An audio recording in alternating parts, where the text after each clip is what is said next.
Voici les choses que j'aurais aimé savoir avant de m'engager avec un constructeur immobilier au Canada. Je m'appelle Sylvie et dans la vidéo d'aujourd'hui, je te parle de mon expérience. J'aurais bien voulu savoir que lorsque tu t'engages avec un constructeur, tu as un délai très limité pour verser une certaine somme, dépendamment du modèle de maison que tu as choisi. Il faut savoir que les constructeurs proposent différents types de modèles. Tu dois choisir ton terrain. Il y a les terrains basiques, il y a les terrains premium. Alors, si tu choisis un terrain premium, en plus du montant qui a été affiché, tu dois ajouter certaines sommes, dépendamment de la grandeur du terrain que tu as choisi. Tu peux ajouter jusqu'à 50 000 $, jusqu'à 100 000 $ même. Ça, c'est de 1. De 2, une fois que tu as choisi l'emplacement et tout, il y a un certain montant d'argent. Par exemple, si tu as souscrit pour une maison de 600 000 $, par exemple, tu auras à verser une mise de fonds, disons de 60 à 80 000 $ dans les 2 mois qui suivent la signature du contrat, dépendamment du constructeur. Hein. Dans mon cas, j'avais 2 mois et c'est découpé en mensualité et ils ne peuvent pas te donner un délai plus que ça.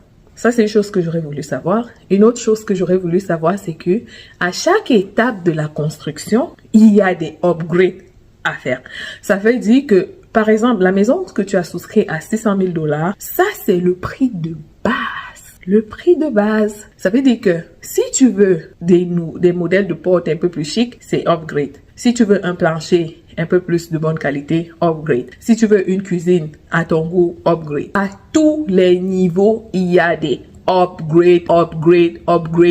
Ça n'en finit plus. Alors, si tu n'es pas sage, tu fais pas attention, tu sais pas exactement ce que tu veux, un modèle de maison de 600 000 $ auquel tu as souscrit, tu vas finir par te retrouver même à 900 000, voire 1 million à cause des upgrades à chaque fois. Donc, ils ont cette manière d'aller gruger de l'argent, d'aller te gruger de l'argent encore et encore au fur et à mesure que le processus avance. Une autre chose que j'aurais aimé savoir quand tu construis ta maison toute neuve, c'est que l'équipement de la maison au complet, c'est toi qui le fais. Donc, tu as une maison vide. Je dis bien vide. Tu n'as pas de frigidaire ou de cuisinière ou de tout ça. Tu dois équiper de A à Z ta maison.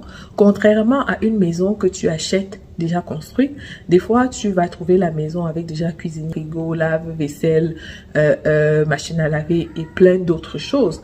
Mais quand tu construis ta propre maison, c'est toi qui dois l'équiper de A à Z, chose qui n'est pas toujours facile. Allez, bisous!